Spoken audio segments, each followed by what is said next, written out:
खुदाया, अब क्या होगा? अरे वो अगर लड़की जिसके साथ गई है उसने उसे अगर दगा दे दिया तो फिर क्या होगा? आसिम बेटा, तुम यूं करो कि पुलिस में रिपोर्ट लिखवा दो। देखिए, आयमा किसी के साथ भागी नहीं है। रायमा की मर्जी से गई और रायमा जानती है कि वो कहाँ गई, बस किसी को बता नहीं रही। आसिम बेटा कुछ करो, उसे ढूंढो। अम्मी, मैं तो ये सोच रहा हूँ कि अगर पापा को मालूम पड़ा तो उन्हें कितना दुख होगा। वो तो आयमा से बहुत प्यार करते हैं। देखो बेटा, अली तो कल चला जाएगा। अगर पूछे तो उसे कह देना कि शर्म की वजह से चुप के बैठ गई थी। अरे भाई, बात को किसी तरीके से बस टाल देना, किसी भी तरीके से बस आज का दिन निकाल दो। लेकिन पापा तो बार बार आयमा को आवाजें देते हैं। हाँ भाई, फयाज के हलक से तो निवाला भी नहीं उतरता आयमा के बगैर। बस आसिम, इस रिश्ते को अब खत्म समझो, बहुत हो गई। अगर आयमा शादी नहीं करना चाहती है अली से तो जबरदस्ती करने की जरूरत नहीं है। लेकिन अम्मी। आसिम, मैंने कहा ना, अब इस रिश्ते को जोड़ने की कोशिश मत करो। मुझे तुम्हारी खुशी अजीज है बेटा। तुम रायमा से इसरार करोगे, वो इनकार करेगी, बात बिगड़ जाएगी। अब इस बात की वजह से तुम अपनी इज़्दवाजी जिंदगी खराब मत करो। लेकिन अम्मी, अली अभी छोटा है, कम उम्र है।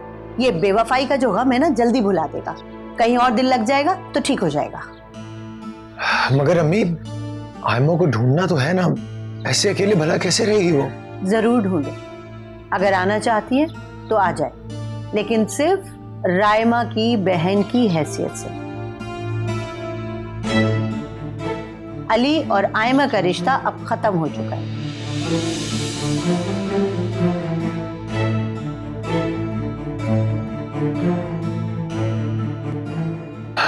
पता नहीं कहाँ होगी आयमा।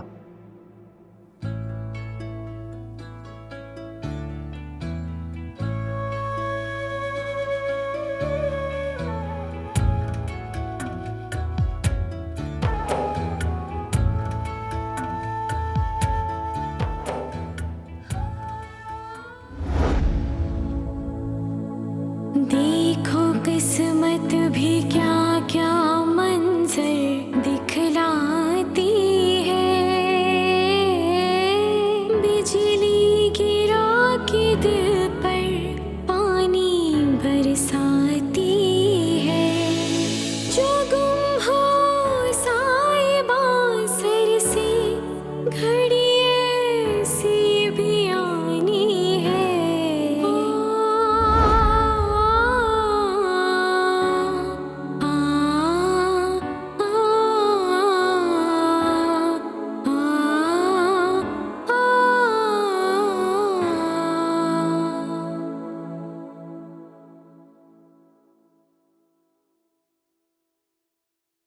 ये लो बेटा।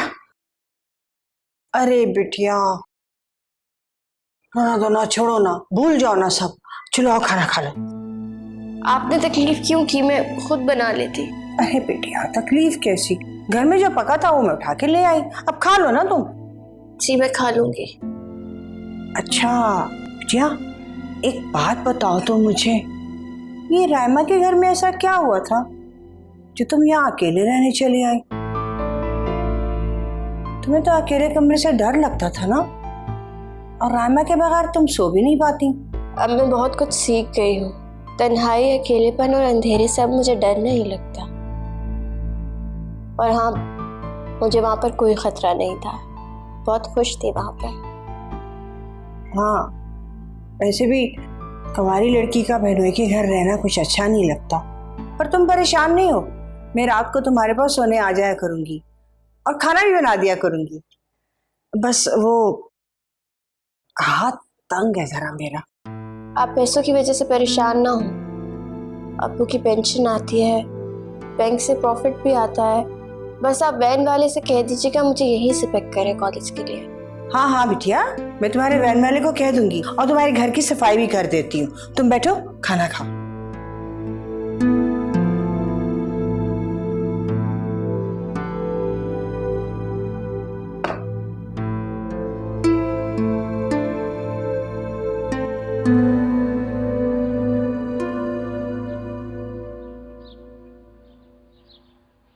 मम्मी आपने बुलाया?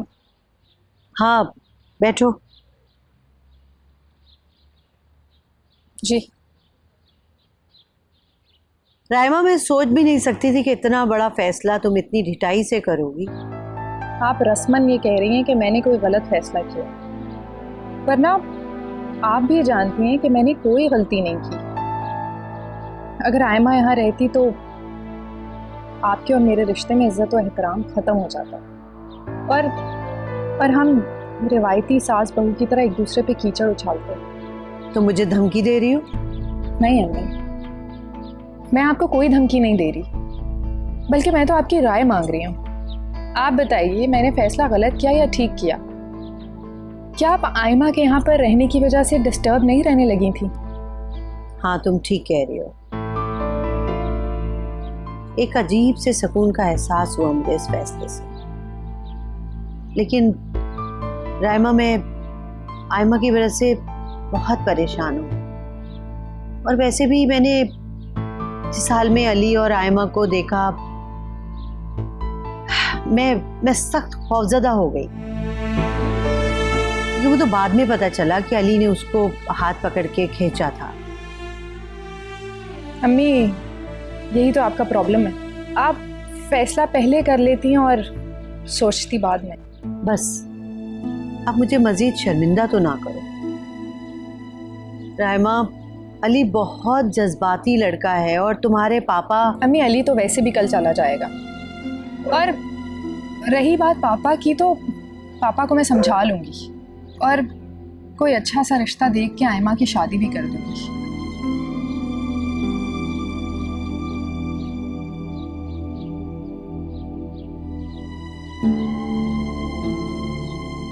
मुनासिब रिश्ता।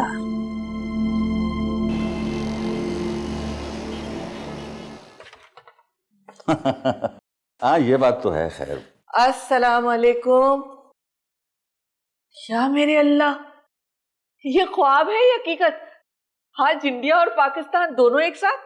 अस्सलाम वालेकुम मामा। वालेकुम सलाम, जीते रहो। What a good change. शुक्र है तुम हेलो हाय से सलाम की तरफ तो आए। देख रहे हैं ना आप। भाई आज तो तुम्हारे बेटे ने कमाल कर दिया। मौसूफ जो हैं वो लंच टाइम में ऑफिस पहुंच गए और मेरा बहुत हाथ बटाया इन्होंने। अरे वाह, मामा, अब मैं डैड का सहारा बन के दिखा। मुझे बहुत खुशी हुई। तुम खुद को बदल रहे हो ना, बहुत अच्छा लगा मुझे। और वैसे भी फैसल, बेटे तो होते ही बाप का बाजू है। अच्छा भाई, मुझे तो बहुत थकन हो गई है, अच्छी सी चाय पिलवा दो। चाय के साथ मिठाई पकोड़े सब मिलेंगे आपको, आप चेंज कर लें। ठीक। मामा अब तो आप खुश हैं ना? खुश? मैं बहुत खुश हूँ फैसल। मुझे अपने अल्लाह पर यकीन था कि एक दिन मेरी दुआएं जरूर कबूल होंगी और तुम बिल्कुल ठीक हो जाओगे।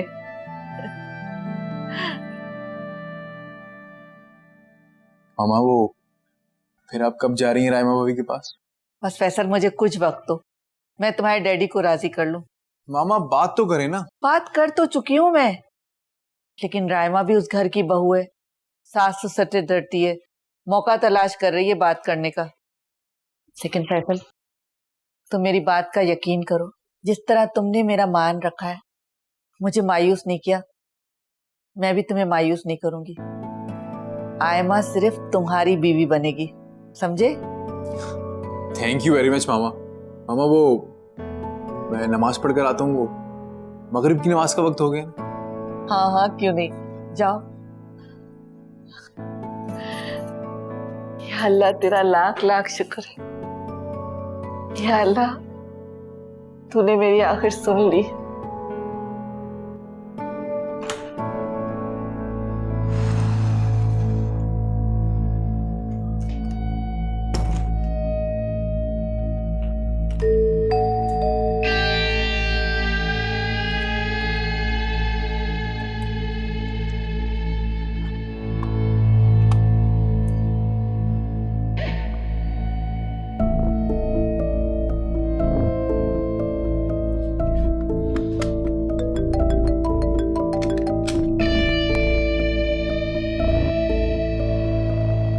Hello sweetheart. कहाँ थे तुम आज?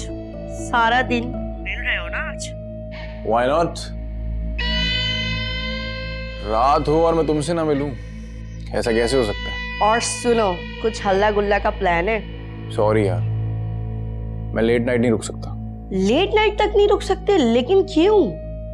एक ड्रामे की रिहर्सल कर रहा हूँ, दुआ करो कि परफॉर्मेंस अच्छी हो जाए। क्या तुमने शोबिज ज्वाइन कर लिया? नहीं, एक्टिंग शुरू कर दिया। एनीवे, रात को आ रहे हो ना? हाँ हाँ बिल्कुल। याद रखना, पार्टी का सारा खर्चा तुमने देना है। हाँ बाबा याद है। फैसल, फैसल चाय लगवा दी है मैंने, बाहर आ जाओ। जी मामा, वो नमाज पढ़ रहा था, फर्ज पढ़ ली है, बस नफिल पढ़ के आ रहा हूँ। मगरिब की नमाज में नफिल होते भी हैं कि नहीं? गलत तो नहीं है?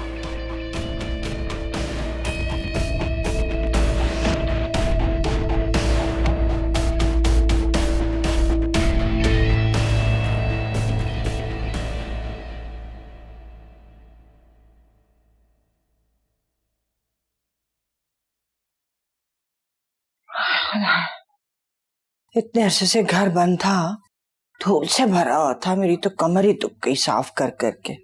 सोच रही हूँ चाय बना लो।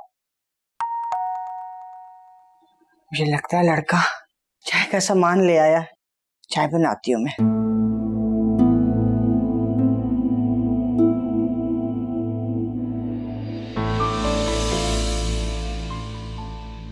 आसिम भाई आप? भाई भी कहती है और भाई की बात पे यकीन भी नहीं। क्यों चली आई? रहने दें ये सवाल, इसका जवाब नहीं दे पाऊंगी। मैं तुम्हें लेने आया हूँ। आपको बताए बगैर आने की जरूरत इसीलिए की थी क्योंकि वापस नहीं जाना मैंने। आयमा, मेरे साथ चलो, जैसा तुम चाहोगी वैसा ही होगा। मैं कोई भी बात नहीं मनवाना चाहती अपनी, मैं कुछ भी नहीं चाहती हूँ। और यहाँ पर आई हूँ तो इसका मतलब ये नहीं है कि मेरी कोई शर्त है जिसे पूरा करवाना चाहती हूँ। तो फिर क्यों चली आई हो? जानती हो कि पापा को भी अभी तक नहीं मालूम कि तुम घर छोड़ के चली आई हो। मैं घर छोड़कर नहीं आई हूँ आसिम भाई, अपने घर आई हूँ। आयमा, मैं तुम्हें ऐसे तन्हा नहीं छोड़ सकता। अल्लाह है मेरे साथ। और मैं भी तो हूँ, इसको तो मैंने ही पाला है। रायमा स्कूल जाती थी ना, तो मैं ही इसको संभालती थी। अब खड़े क्यों हो? बैठो ना तुम, बैठो ना, बैठो, मैं तुम्हारे लिए चाय बना के लाती हूँ, बैठ जाओ। देखो आयमा, पहले की बात और थी, हमारे अब्बू जिंदा थे, लेकिन अब तुम तन्हा हो। मैं नहीं जाऊंगी आसिम भाई, प्लीज जिद मत करें। अच्छा वजह तो बताओ। मैं कुछ दिन और वहां रहती ना, सारी वजूहात सामने आ जाती। आयमा, तुम अगर अली से शादी नहीं करना चाहती तो हमारे साथ कोई जबरदस्ती नहीं करेगा। अली से शादी से इनकार मैंने नहीं किया था, जिन्होंने ये रिश्ता जोड़ा उन्होंने तोड़ भी दिया। ना मैंने ये ख्वाहिश जाहिर की थी और ना ही इनकार किया। आयमा, अभी अली नहीं जानता कि तुम घर छोड़कर आ गई हो। तुम उसकी दीवानगी से अच्छी तरह वाकिफ हो। एक नया तूफान खड़ा कर देगा वो। आप उसको समझा दीजिएगा, उससे कहिएगा कि अपनी दीवानगी को मेरी रुस्वाई ना बनाए। आयमा तुम... नहीं आसिम भाई प्लीज, मैं अब आपके साथ नहीं जा सकती हूँ। मैं नहीं चाहती मेरी वजह से आपकी और आप ही की जिंदगी में बेसुकूनी आए। ठीक है, तो फिर मैं चलता हूँ, लेकिन मैं तुम्हें ऐसे अकेला नहीं छोड़कर जाऊंगा। हमारे साथ एक मुलाजमा रहेगी और एक ड्राइवर जो तुम्हें सुबह कॉलेज ड्रॉप किया करेगा और पिक किया करेगा। ओके? प्लीज आसिम भाई, खुदा के लिए ऐसा मत कीजिए। आप तो मुझे बहन कहते हैं ना, तो क्यों मुझे खुददारी से जीने नहीं दे रहे? अगर आप लोगों ने मेरी खुददारी को ठेस पहुंचाई तो मैं यहाँ से भी कहीं चली जाऊंगी। क्या पागल हो गई हो तुम? हाँ, जिंदगी को खेल समझा है? नहीं, जिंदगी को बहुत अच्छे से समझ गई हूँ। और पूरा यकीन है कि यही जिंदगी मुझे मेरी मंजिल तक पहुंचाएगी, इज्जत के साथ। आयमा, प्लीज जिद मत करें, नहीं जाऊंगी। खाला प्लीज जल्दी चाय ले आए। मैं जाके देखती हूँ, चाय पी के जाइएगा।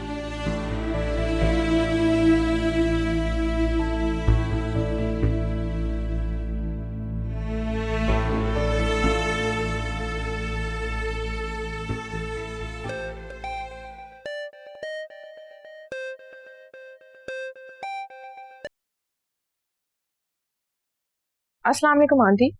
वालेकुम सलाम। कैसी हो तुम रायमा? हाँ हाँ, हम सब भी बिल्कुल ठीक हैं।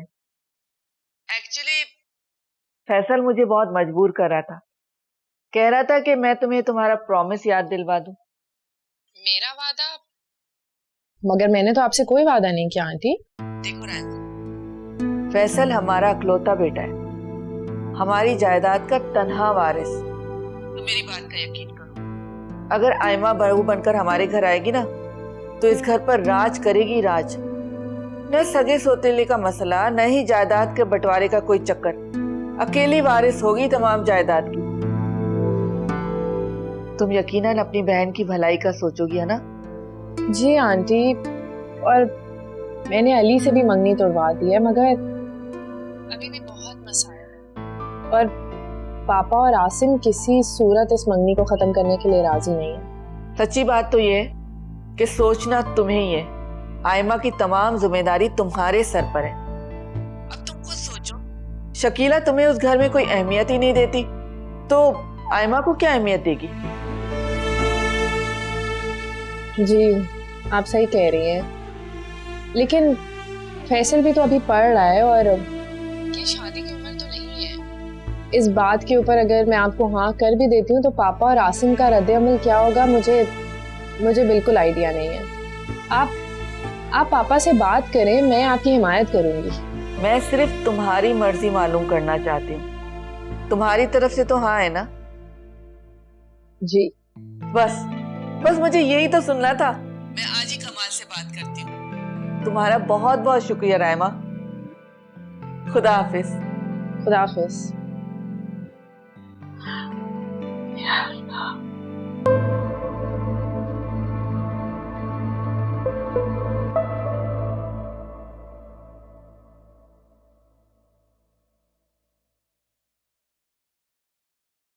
मैं तो चाहती हूँ ये काम जितना जल्दी हो जाए उतना ही अच्छा है।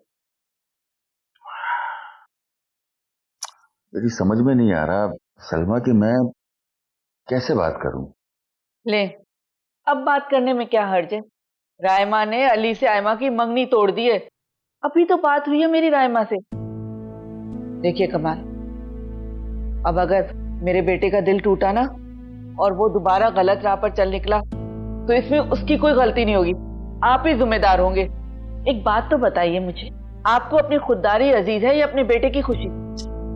सलमा देखिए, अगर आप फयाज भाई से बात नहीं कर सकते ना तो मैं खुद जाके उनसे बात कर लेती। आखिर इसमें हर्ज ही क्या है? वैसे भी आपकी दोस्ती पर कोई हर्फ नहीं आएगा। मगर सलमा, एक तो आपकी अगर मगर खत्म होके नहीं देती। आप मुझे बताएं, आपको अपने बेटे की खुशी अजीज नहीं है क्या? मगर फैसल को अपनी खुशी के लिए ऐसी जगह तलाश करने की क्या जरूरत थी जहां मेरी दोस्ती दांव पर लग जाए? जहान में और भी तो लड़कियां हैं। हैं लड़कियां तो बेशुमार हैं, लेकिन आप जानते हैं ना, फैसल जिन लोगों में उठता बैठता है वहां के लड़के भी आवारा और लड़कियां भी बेराह रवैया का शिकार। क्या आप चाहेंगे कि वहां की कोई लड़की आपके घर की बहू बने? फिर तो फैसल कभी अच्छाई की तरफ नहीं आएगा। आप खुद सोचिए, फैसल ने अगर उसमें से किसी को मुंतखब कर लिया तो फिर क्या होगा? बोले कमाल, क्या सोच रहे हैं? अच्छा तुम बात कर लो जाकर। शुक्रिया, बहुत बहुत शुक्रिया।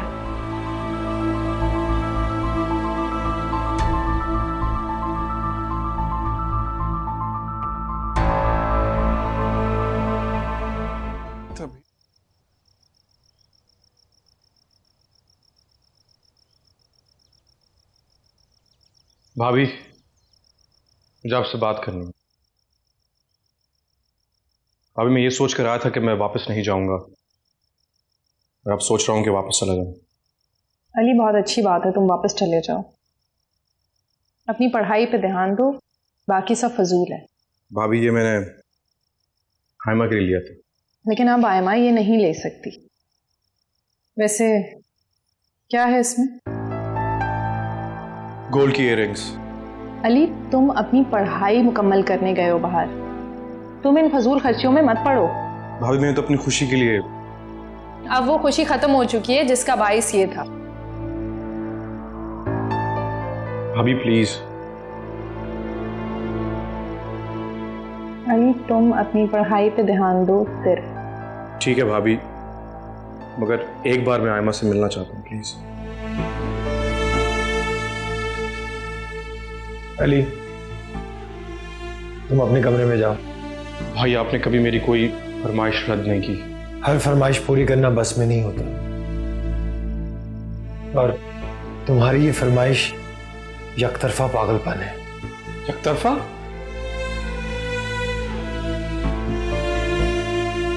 तुम जाओ प्लीज। मगर भाई। अली प्लीज।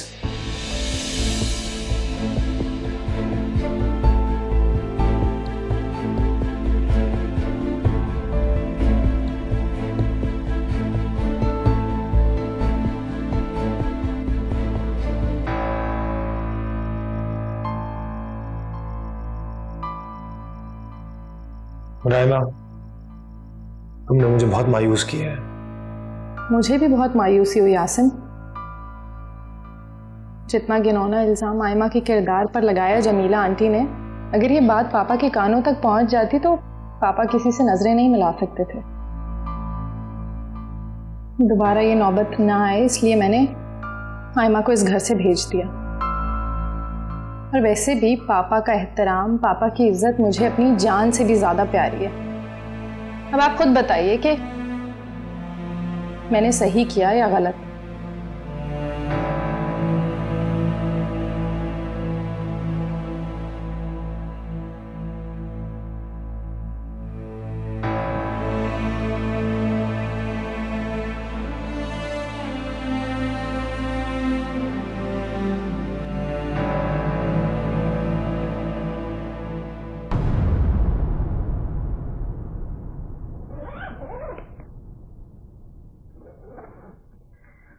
अली बेटा, मैंने तुम्हारे सारे सर्दियों के कपड़े भी पैक कर दिए हैं और शामी कबाब भी बनवा के रख दिए। तुम जाते के साथ ही ना फ्रीजर में इनको रख देना। अम्मी, अगर मैं एक बार आयमा से बात कर लूंगा तो क्या क़यामत आ जाएगी। ओफो अली, मुझे नहीं लगता कि तुम यहाँ से जाने के बाद सुकून से पढ़ सकोगे। क्या हो गया तुम्हें आयमा के पीछे पड़े हुए दीवानों की तरह? उसे नहीं है तुम्हारी परवाह, और ना ही तुम्हारी भाभी को तुम्हारा कोई एहसास है। अम्मी, आयमा खुद कभी मुझसे बात नहीं करेगी। हाँ, नहीं करेगी तो ना सही, तुम भी उसकी परवाह मत किया करो। अम्मी, बात परवाह करने की नहीं है। आप तो कम से कम समझे मेरे एहसास को। आप चलें, खुद चले मेरे साथ, मैं आपके सामने बात करूंगा। और मैं से खुद ये कहूंगा कि ये रिश्ता हम हमेशा हमेशा निभाएंगे। ओफो अली, क्या हो गया तुम्हें? जब आयमा की नाराजगी खत्म होगी तो मैं खुद उससे बात करूंगी। किस बात पे नाराज है वो? ओफो, एक तो तुमने उसे अपने पापा के सामने शर्मिंदा किया और फिर पूछ रहे हो कि किस बात पे नाराज है। राइमा इस बात का बहुत बतंगड़ बनाएगी, बात खराब हो जाएगी। अभी फिलहाल तुम जाओ, तुम्हारे जाने के बाद मैं सब कुछ यहाँ ठीक कर लूंगी। आयमा खुद तुम्हें फोन करेगी। मगर अम्मी, वो अंगूठी। ओफो अली, मैं अभी आती हूँ, तुम्हारे पापा को मेडिसिन दे दूँ, उसके बाद बात करते हैं, ठीक है?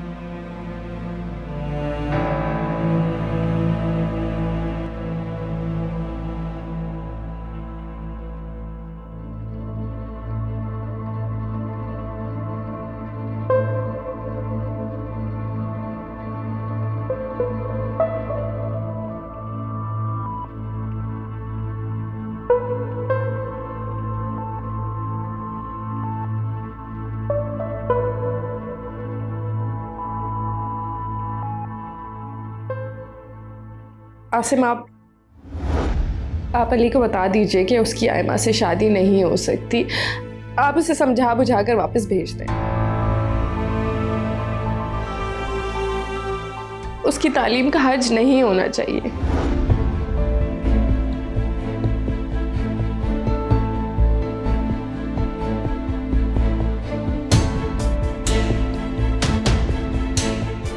पापा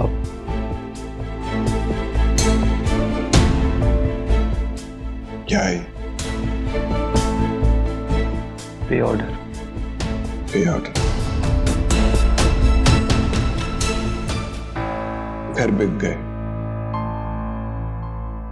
जी पापा।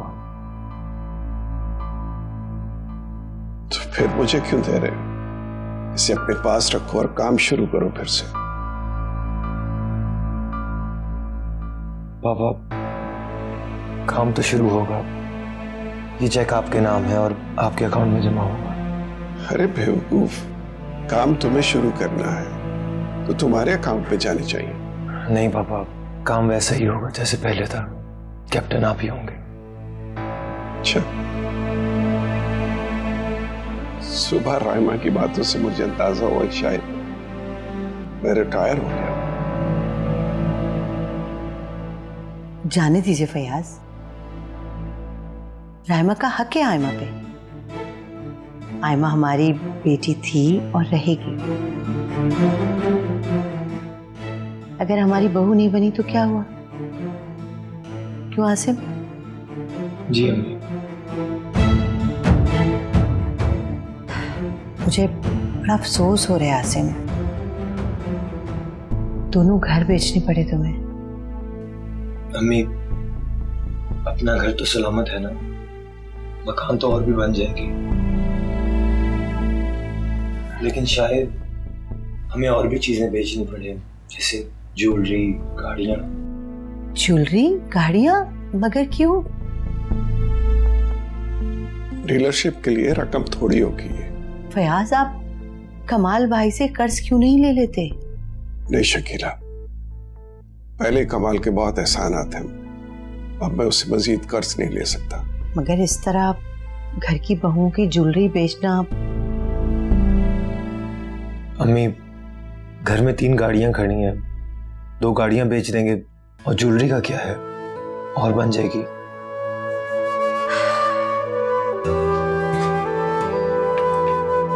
जाओ फयाज, आप मेडिसिन ले लीजिए।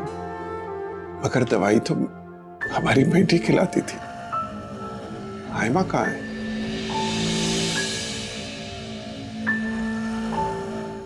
वो दरअसल आपसे शर्मिंदा है थोड़ी, इसीलिए आप ले लें मेडिसिन। नहीं नहीं, ऐसे कैसे हो सकता है, मैं देखता हूँ। अरे पापा बात तो सुने। अरे बेटा, वो खाने पे भी नहीं आई, क्या सोचती होगी, मैं देखता हूँ।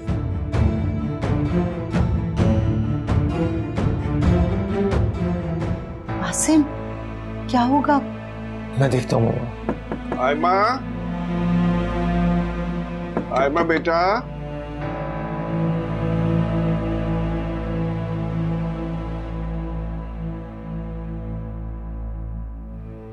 आयमा कमरे में नहीं है। वो वॉशरूम में होगी। नहीं, वॉशरूम का दरवाजा खुला है। पापा यहीं कहीं होगी, आप ऐसा करें कि कल सुबह मिल लीजिएगा। बहुत ही सेंसिटिव लड़की है, अब चुपती फिरेगी खामखा। आयमा, छोड़े ना, सुबह मिल लीजिएगा। पापा, भाई आयमा नहीं है। पापा वो उसकी तबीयत सही नहीं है, वो सो गई है। सो गई, लेकिन कमरा तो खाली है।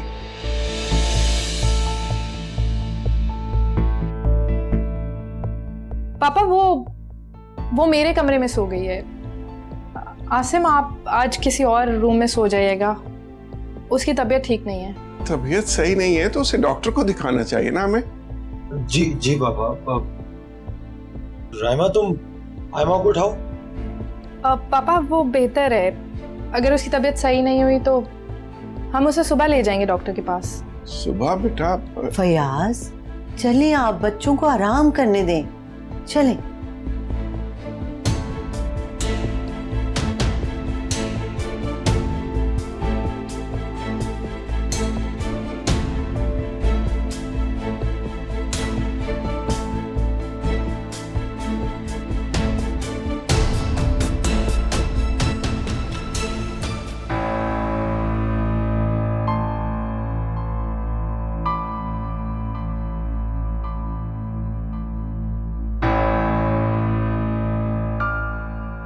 देखा तुमने पापा कितने फिक्रमंद हैं। झूठ बोलना पड़ा है मुझे। आखिर ये कब तक छुपाओगी तुम? आसिम, मैं पापा को बता देती। मैंने तो अली की वजह से नहीं बताया। वो जज्बात में खामखाई हर चीज का तमाशा खड़ा कर देता है, और उसकी वजह से आयमा पहले ही बहुत रुस्वा हो चुकी है। आयमा को रुस्वा करने में तुम भी शरीक हो। मंगनी तोड़ने का ऐलान ना करती तो वो सबके सामने ऐसे तमाशा ना बनती। और आसिम, आपकी जो खाला यहाँ पे कसीदे पढ़ के जाती थी उसकी बुराई का, अम्मी ने खामखाई जज्बात में उसको अपनी बहू बनाने का फैसला तो कर लिया था, लेकिन अम्मी बाद में पछता रही थी। आयमा प्लीज, अम्मी के बारे में ऐसे बात मत किया करो, मुझसे बर्दाश्त नहीं होता। आसिम, मैं कोई गुस्ताखी नहीं कर रही, मैं तो सिर्फ आपको समझा रही हूँ, आपसे बात कर रही हूँ। एक तो मेरी पहली तबीयत सही नहीं, ऊपर से आपका रवैया मुझसे। या अल्लाह, पहले बाहर इतने मसले और घर में भी इतने मसले खड़े हो गए हैं।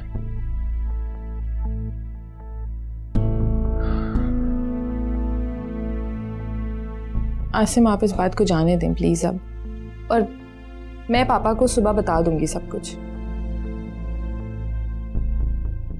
वॉशरूम में आपके कपड़े रखे, जाके चेंज कर लें।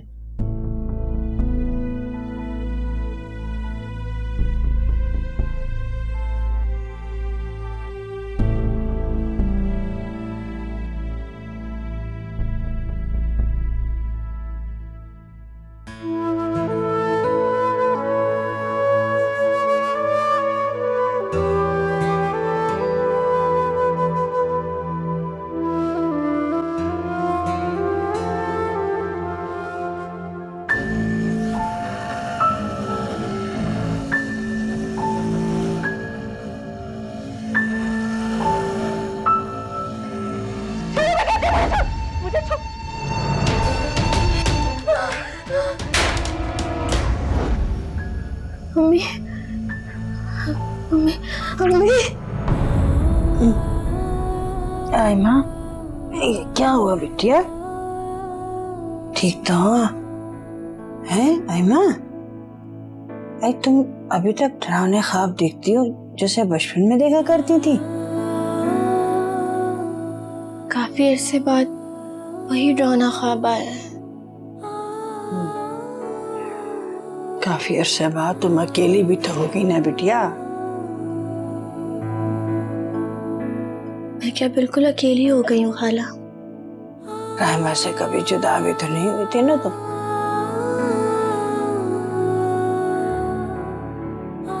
ऐसा लगता है आप ही ने इन डरावने ख्वाबों को कहीं कैद करके रखा हुआ था। राहिमा का घर वाला इतना परेशान था तुम्हारे लिए, तुम चली ही जाती। जाऊंगी कि ना भी नहीं।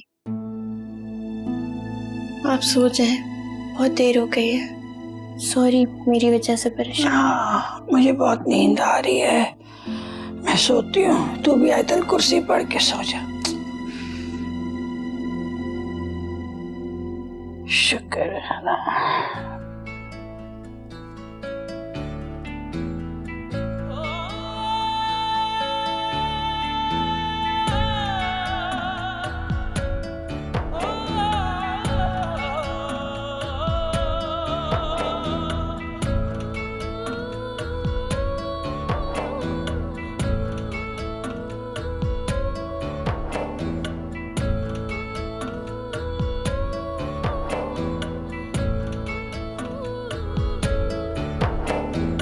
कैसी ये डगर है, कैसा ये सफर है।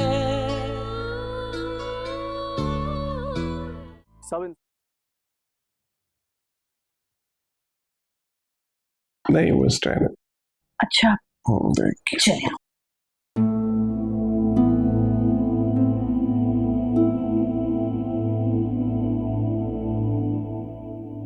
आप सो जाए। अल्लाह अल्लाह करके तो आपकी तबीयत संभली है। फयाज डॉक्टर ने आपको स्ट्रेस लेने से सख्ती से मना किया है। राहिमा ने अजीब किया है, उसका रवैया मुझे कुछ समझ नहीं आया। मैं उसके पास कमरे में जाना चाह रहा था और वो दरवाजे पे खड़ी हो गई। छोड़े ना फयाज, आप क्यों छोटी छोटी बातों को अपने दिल पर लगाते? ये सब अली की बेवकूफ़ी की वजह से हुआ। नहीं, मुझे तो ऐसा लगता है जैसे हम रायमा की तवक्कुआत पे पूरा ही नहीं उतरे, जब भी वो ये रिश्ता खत्म कर रही है। लड़कियां क्या तवक्को करती हैं ससुराल से? प्यार, मोहब्बत, अच्छा रवैया। रायमा को शायद ये सब कुछ नहीं मिला।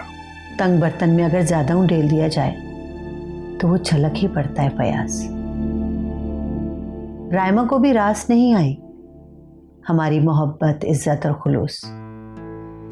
ठीक है, जहां दिल चाहे कर दे अपनी बहन की शादी, हमें क्या फर्क पड़ता है। खैर, आप प्लीज आराम करें, सो जाएं। हाँ, मैं ठीक हूँ, तुम जाओ।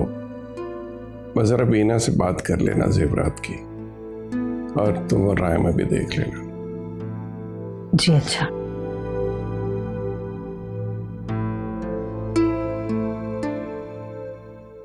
कहां से आए तुम्हारे पास पैसे? जाहिर है बिजनेस से निकाले थे ना तुमने। साफ साफ कही है, मुझे चोर कह रही हैं। तुम्हारे पापा का पैगाम था, आसिम को और पैसे दरकार हैं, तो ये जवाब तुम आसिम को ही दे देना। मामा, आसिम भाई क्या कर रहे हैं? घर की औरतों का जेवर बेच रहे। अरे जेवर तो औरत की इज्जत होते हैं। हाँ तो क्या आसिम ने वक्त पड़ने पे अपने घर नहीं बेचे, सिर्फ और सिर्फ तुम्हारे पापा के नाम की लाज के लिए? जी हाँ, एक दिन आएगा वो हम सबको भी बेच देंगे। और वैसे भी सबसे ज्यादा जेवर तो आसिम भाई की बीवी के पास है। आसिम भाई की अम्मी का और आपका खानदानी जेवर। आसिम की अम्मी और मैं एक ही हैं, समझी तुम? इसी फर्क का फायदा उठा रहे हैं आसिम भाई। चुप कर जाओ तुम। वो तुम्हारा भाई है, एक ही खून है तुम दोनों का। सब इंसानों का खून एक ही होता है, इंसान की नीयत साफ होनी चाहिए। नियत? नियत की बात तुम कर रहे। ये तुम ही थे जिसकी वजह से आज घर की औरतों का जेवर तक बिक रहा है। रहने दीजिए शिराज, आपको खामखा बहस करने की जरूरत नहीं है मामा से। मैं आपको जेवर ला के दे रही हूं, आप ले जाए। ठीक है, फिर मुझसे भी चाबी ले लें आप। मुझे नहीं चाहिए, आसिम को दे देना। और हाँ, इस बार नियत साफ रख के ये सब कुछ देना। नियत में मैल नहीं होना चाहिए, ये बात याद रखो कि अब भी अगर तुम्हारी नियत में मैल हुआ तो घर की औरतों का जेवर भी नहीं होगा बेचने के लिए।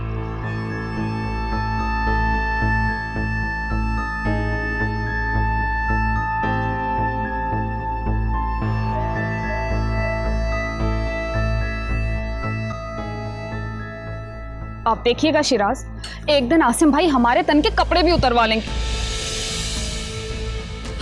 हाय मेरा जेवर।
सलमा, अरे भाई सलमा बेगम, उठ गया फैसल?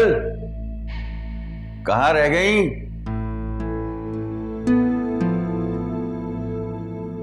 उठ गया फैसल?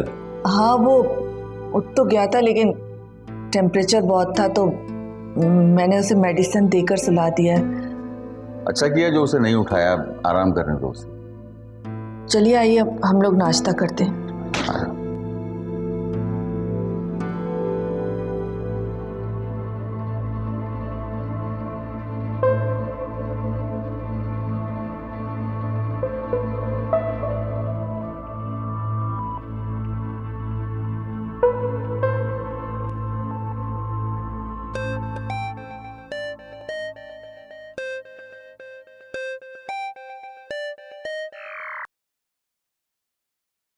हेलो आयमा। अस्सलाम वालेकुम आपी। कैसी हो तुम? ठीक हो? रात में तुम्हें नींद सही आई थी? एक बात पूछूं आपी, अली चले गए? अली? लेकिन आयमा, तुम क्यों पूछ रही हो अली का? आपी क्या हो गया है तुम्हें? तुम इतनी कमजोर तो नहीं थी कभी भी। आपी, आप तो मेरी बहन है ना, आपसे तो मैं सब कुछ शेयर कर सकती हूँ, दिल की हर बात कर सकती हूँ।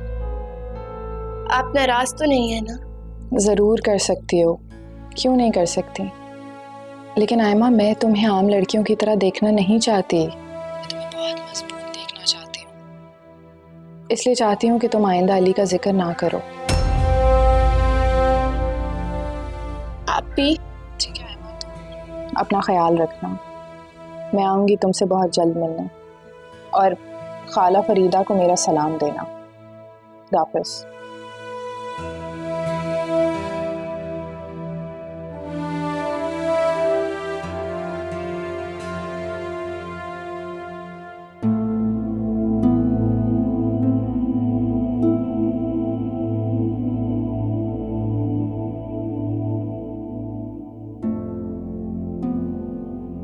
राइमा, अगर तुम्हारी जिंदगी से मुझे माइनस कर दिया जाए तो क्या बचेगा तुम्हारे पास? अल्लाह ना करे आसिम, आपके बगैर मेरी जिंदगी में है ही क्या? आयमा और अली भी एक दूसरे को अपनी जिंदगी समझ बैठे हैं, क्यों खेल रही हूँ उनकी जिंदगी के साथ? हाँ आसिम, आप ये बात क्यों नहीं समझते कि अभी उनकी एक दूसरे से शादी नहीं हुई। यूं ही उनकी जिंदगी में कोई नया इंसान आ जाएगा, वो उस इंसान को अपनी जिंदगी समझ बैठेंगे, और यही जिंदगी का असूल है। जिंदगी दिल से चलती है, उसूलों से नहीं। और तुमने उन दोनों का दिल तोड़ दिया है, खलिश भर दी है उनके दिलों में, जिसकी वजह से उनकी जिंदगी हमेशा के लिए बेसुकून रहेगी।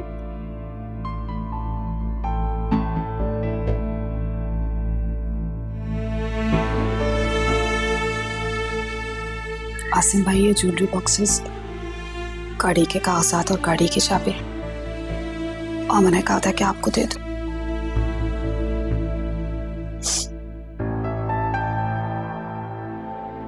बीना, तुम रो रही हो?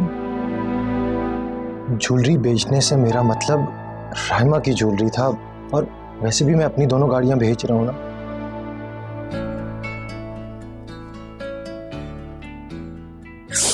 अगर भाई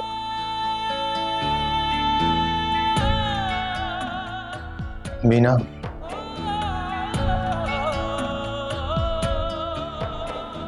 भाई कभी बहनों का जेवर नहीं बेचते।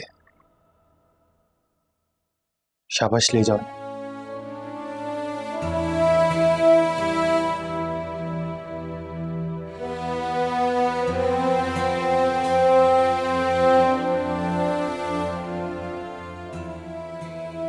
आसिम, ये ज्वेलरी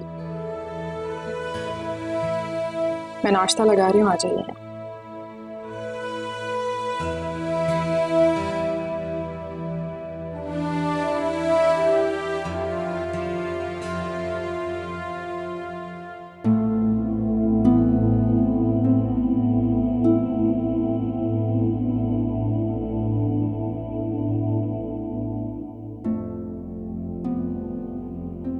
आज देर हो गई, तुम्हारे खालू और बच्चों को नाश्ता देने चली गई थी। लो खा लो।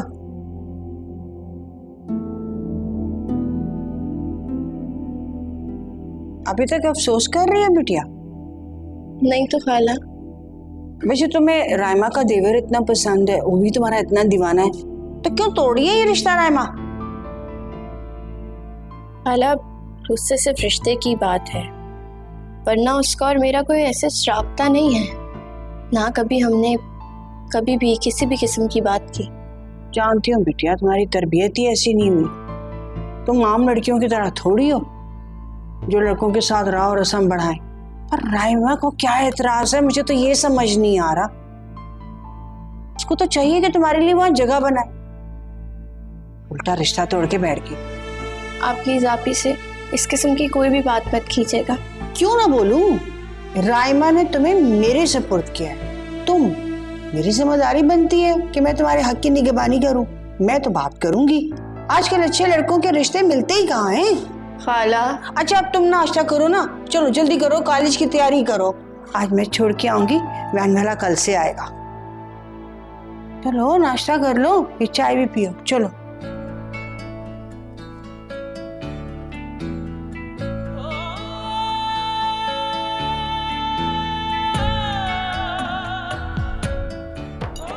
आप रायमा तो सखावत से कहो कि पोरिज लेके आए फयाज के लिए। जी अम्मी, मैंने कह दिया बीना लेके आ रही है। तुम नाश्ता नहीं कर रही? नहीं, मुझे भूख नहीं है। भूख नहीं है तब भी खाना पड़ेगा। इस साल में अगर तुम नहीं खाओगी ना तो बच्चा भी भूखा रहेगा। बैठ जाओ यहाँ पर। रायमा तुम्हें अम्मी कह रही है ना बैठ जाओ, बैठ जाओ। जी। आयमा नहीं आई बेटा? पापा वो आयमा। आप नाश्ता करें ना, ठंडा हो रहा है। क्या बात है, मुझे कुछ परेशान लग रही है आप दोनों। कोई बात छुपा रहे हो आप लोग? नहीं पापा, वो आप गिला जाओ, बुला के लाओ उसे। फयाज आप कहा ना